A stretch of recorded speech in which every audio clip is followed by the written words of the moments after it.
Ủa, này trai dân tục ngao chuột này bạn không ăn muối, này thầy không ăn, thầy salad, thầy gừng mì, này ăn trai pizza này, bạn pizza, em thì bài dân, em sẽ đem bài dân, Hãy to lý này cái đường trâu ngao chuột, này trai nở à, trai ô khoa là nè hô đấy nè, em muốn ăn trai pan này nè, em à. នេះគឺជាវីដេអូទៅបាញ់ត្រីដាក់មងស្ទឹងចិត្តផ្ទះចំនួនមួយយប់ហើយទៅសោះនេះដែរគឺពួកយើងគឺជួបរឿងនឹកស្មានមិនដល់មួយនេះចុះក្បាលដំបងមកយើងដាក់ម៉ូតូតាមផ្លូវហើយយើងដើរតាមព្រៃភ្លើងឆេះហ្នឹងទៅមាត់ស្ទឹងឥឡូវយើងមកដល់ស្ទឹងហើយដល់កន្លែងដែលយើងត្រូវប្រមាញ់ត្រីហើយយើងត្រូវការបាញ់ហើយនឹងដាក់មងមានបងប្អូនបាញ់2នាក់ទៅខ្ញុំចាប់ដើមដើរដាក់មងហើយយើងទៅសាននេះគឺអត់ដាក់ម្ហូបទៅដូចរដងអញ្ចឹងគឺយើងសឹកខំទៅលើការបាញ់ត្រីយកមកធ្វើម្ហូបពេលល្ងាចហើយដាក់មងយកទៅផ្ញើអ្នកផ្ទះនៅពេលព្រឹកនិយាយទៅមានកាភ្លើងបាញ់ត្រីមួយយ៉ាងដែរបងប្អូនយើងទៅណាមកណាឲ្យតែមានត្រីនិយាយទៅឲ្យតែចុះទៅក្នុងស្ទឹងគឺយើងសឹកខំហើយគឺយើងអត់សូវព្រួយបារម្ភរឿងម្ហូបទេបើស្ទូចកន្លែងខ្លះមានត្រីតែយើងអាចស្ទូចអត់បានប៉ុន្តែបើសិនជាកាភ្លើងបាញ់នេះឲ្យតែមានត្រីគឺយើងបាញ់បានហើយយើងអត់ពិបាកទេហើយនេះខ្ញុំទៅដើរដាក់មងបដាហើយប្អូនចាប់ដើមដើររមម្ហូបបាញ់ត្រីហើយមកជើងនេះដែរយកកាភ្លើងធ្វើឲ្យជូន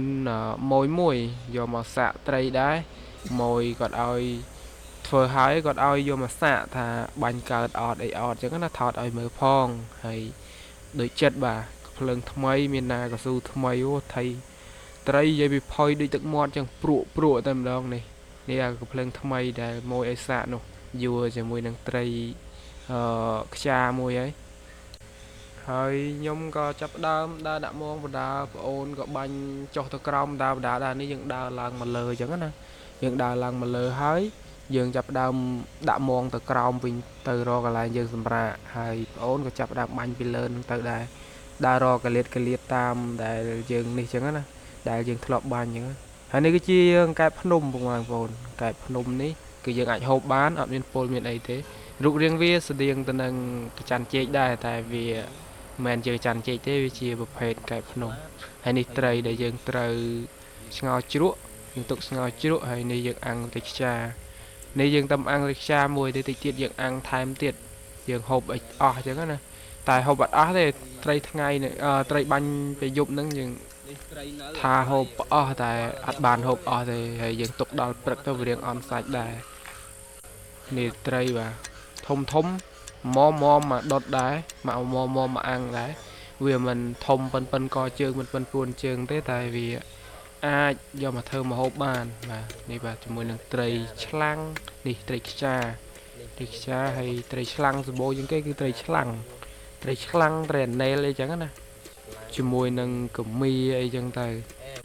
បន្ទាប់ពីធ្វើម្ហូបឆ្អិនដាំបាយឆ្អិនហើយឥឡូវយើង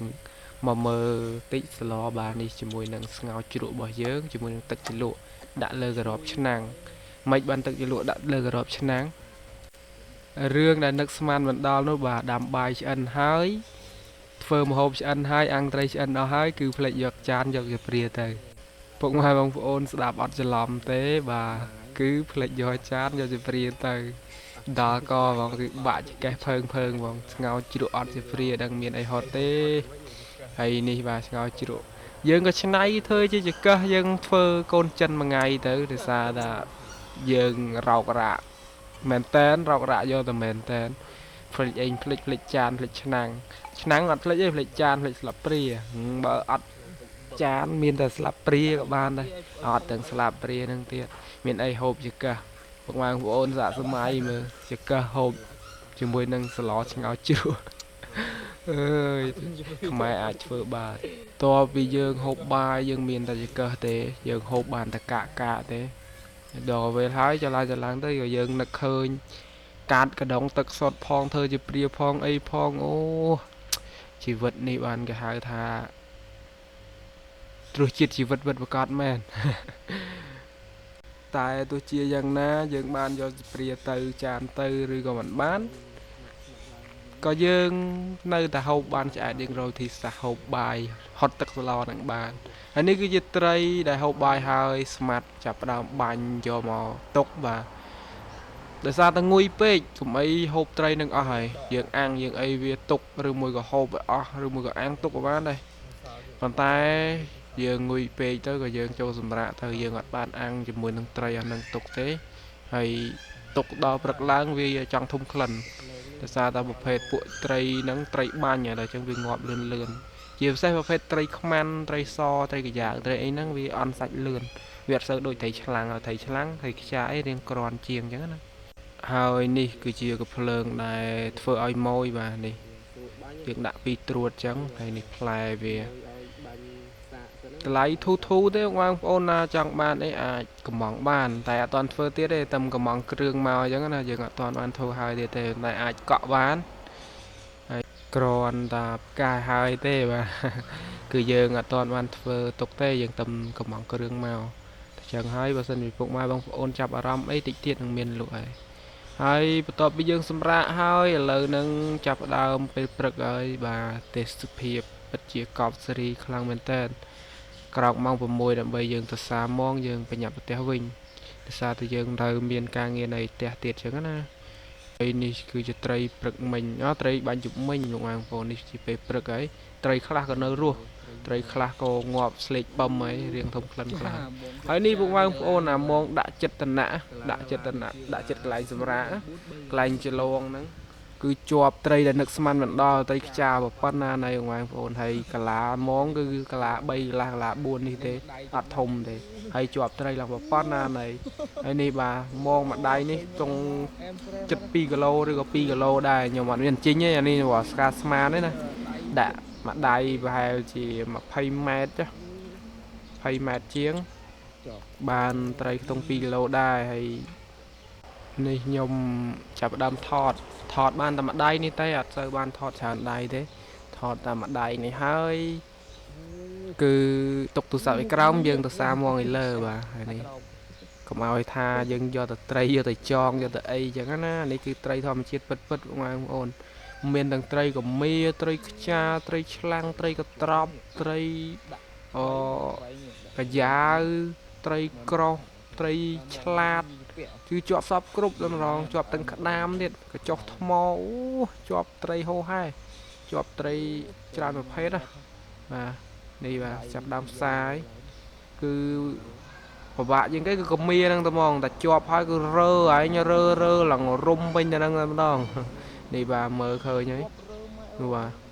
អែមនេះឃើញហ្នឹងកមៀវាជាប់ម្ដងអញ្ចឹងនេះអត់បានឲ្យមើលឡើងមិញឡើងរុំនេះទៅនេះបាទនេះហ្នឹងគេហៅត្រីកមៀ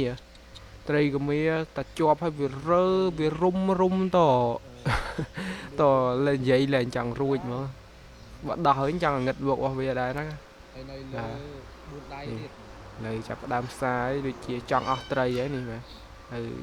ត្រីក្រោះនេះនៅត្រីក្រោះមួយហើយទៅមុខទៀតជាប់ជាមួយនឹងត្រីត្រីឆ្លាំងមួយទៅអស់ហើយនេះបាទសាឡើងមកលើហើយត្រីបាទតុង2គីឡូអីដែរនេះម៉ងសរុបម៉ងយើងសាអស់ហើយមួយម៉ងនេះបាទមួយដៃនេះសិតតែត្រីកាយ៉ាវបាទវាមិនមែនត្រីកាយ៉ាវសិតទេវាមានត្រីអីផ្សេងដែរនេះបាទប៉ុន្តែវាជាប់ត្រីកាយ៉ាវច្រើនអញ្ចឹងណានេះត្រីកត្រប់ត្រីអីចឹងទៅហើយមើលជាមួយនឹងដៃនេះមានត្រីកាយ៉ាវត្រីក្រោះត្រី7ទុំត្រីច្រើនតែចុះថ្មអីចឹងទៅនេះដៃយើងសាដំបងគេមានត្រីនេះវាខ្វាក់ភ្នែកមិនវាមកជាប់ម៉ងត្រីខ្យាធំដែរត្រូវដែរប្រហែល2ខាំ3ខាំដែរត្រីខ្យានេះបាទឥឡូវយើងចាប់ផ្ដើមដោះហើយអស់ហើយនេះបាទយើងចាប់ផ្ដើមដោះហើយនេះសរុបត្រីបានមកដល់ផ្ទះយើងថ្លឹងត្រីដាក់ម៉ងនេះហើយនឹងត្រីដែលយើងឲ្យមើលដែលត្រីបាញ់នៅសល់យប់មិញណាគឺបាន7គីឡូអញ្ចឹងថាត្រីនេះអាចនឹងបាន5គីឡូខ្ទង់5គីឡូត្រីនេះត្រីដាក់ម៉ងណាមកយប់ហើយយើងដាក់អត់អស់ទេយើងនៅម៉ង2ដៃទៀតតែសារយប់មិញយើងហេវបាយពេកបើយើងចុះមកដាំបាយមកយើងអត់បានដាក់ប្រអស់ទេ ដោយសារយើងទៅល្ងាចហើយយើងទៅពីថ្ងៃតិចបានដាក់មងអស់បាទនេះបាទមានតែកញ្ចុះថ្មត្រីដំរីត្រីឆ្លាំងត្រីអីច្រើនអូត្រីហោហែនេះបាទហើយយើងចាប់ដើមទៅផ្ទះវិញហើយយើងទៅធ្វើការទៅបេះលហុងម៉ួយឲ្យបេះលហុងបន្តិចចឹងក៏យើងបញ្ញាប់ទៅផ្ទះវិញយើងសាមងបន្ទាប់ពីយើងសាមងហើយបាយបាយបងប្អូនជួបគ្នាវីដេអូក្រោយ